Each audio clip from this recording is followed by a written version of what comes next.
రాయొచ్చు ఒక్కొక్క దాని మీద ఉదాహరణలతోటి. ఉదాహరణకి ప్రాంతీయతని విస్మరించని జాతీయవాదం ఎందుకు పెట్టామంటే, మనం కూర్చొని ఈ ప్రతి 50-70 కిలోమీటర్ 100 కిలోమీటర్లకి మన కల్చర్ మారిపోతూ ఉంటుంది. మనది ఆహార అలవాట్లు మారిపోతాయి, ఆచార వ్యవహారాలు మారిపోతూ ఉంటాయి, మాట తీరు మాట యాస మారిపోతూ ఉంటుంది. ఇవన్నీ పరిగణలో తీసుకోకుండా, ఇవన్నీ గౌరవించకుండా మనం వెళ్ళిపోదాం ముందుకంటే ఎక్కడో చోట దెబ్బలు తింటాం అందరం. సో ఇవన్నీ దృష్టిలో పెట్టుకొని ఒక్కొక్కటి అన్ని పెట్టుకుంటూ వచ్చాం.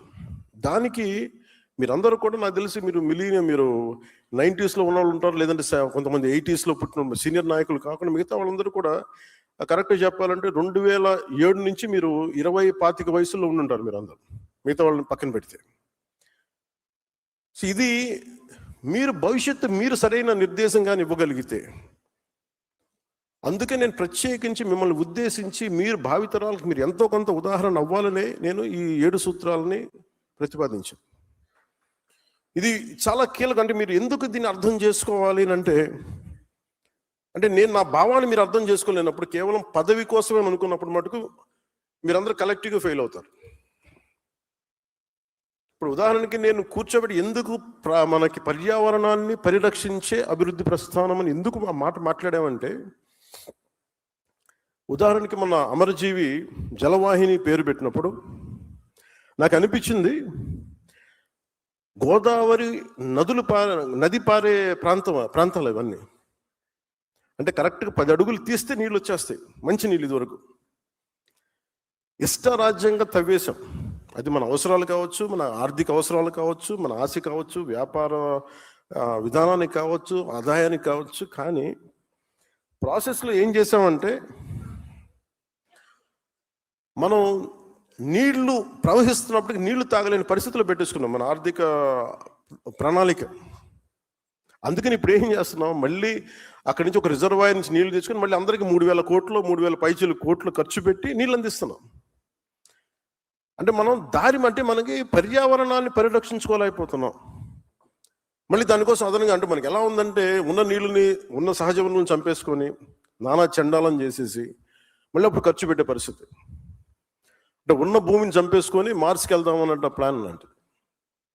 సో మనకున్నది కళ్ళ ముందుది మనం రక్షించుకోలేనప్పుడు, మన కళ్ళ ఉన్నదాన్ని మన దగ్గర ఉన్నదాన్ని మనం పరిరక్షించుకోలేనప్పుడు మనం ఎంతని మనం చేయగలం. అందుకని పర్యావరణాన్ని పరిరక్షించే అభివృద్ధి ప్రస్థానం.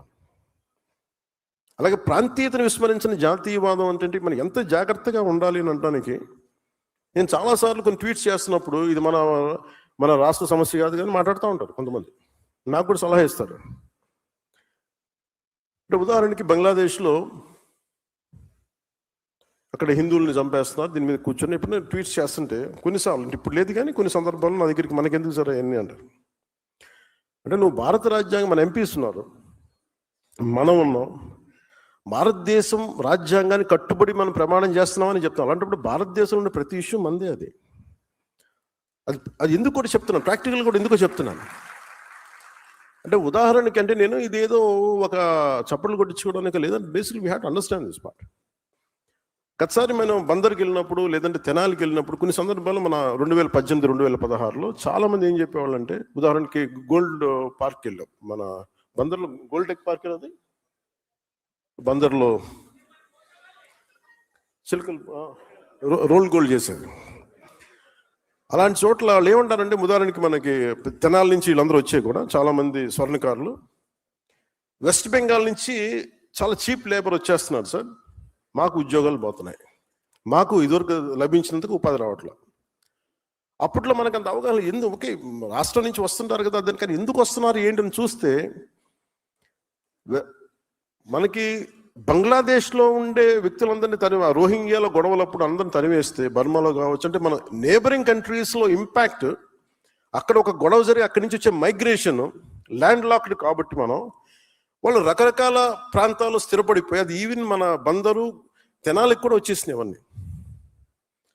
అక్కడ స్థానికంగా ఉన్న ఉపాధి అవకాశాలు కోల్పోతారు. సో అందుకే అలాగే మీరు ఏ సమస్యని తీసుకోండి, ఉదాహరణకి ఇప్పుడు యుక్రెయిన్ వార్ జరుగుతుంది, మనకు సంబంధం ఏంటని అనుకోవద్దు. సడన్గా మన యూరియా పెరిగిపోయింది ధర అంటే యుక్రెయిన్ వార్ వల్ల. అంటే ఇది ఎందుకు చెప్తానంటే, సామాన్య ప్రజానీకానికి ఇది అవసరం లేదు, కానీ యాజ్ అ పొలిటికల్ లీడర్స్ మీకు అవగాహన ఉన్నదానికి